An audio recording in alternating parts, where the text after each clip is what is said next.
Unya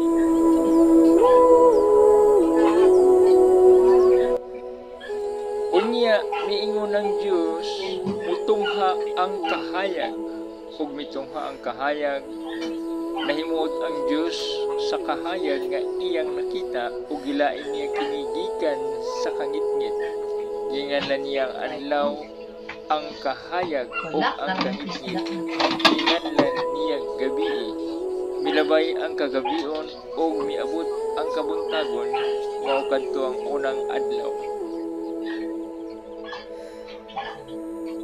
Sinabi ng Diyos, magkaroon ng liwanag at nagkaroon nga. Nasiyahan ng Diyos ng ito'y mamasdan. Pinagbuklod niya ang liwanag at ang dilim. Ang liwanag ay tinawag niyang araw at ang dilim naman ay tinawag na gabi. Lumipas ang gabi at sumapit ang umaga, iyon ang unang araw.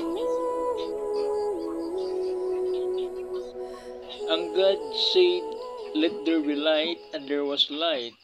And God saw the light that it was good, and God divided the light from darkness. And God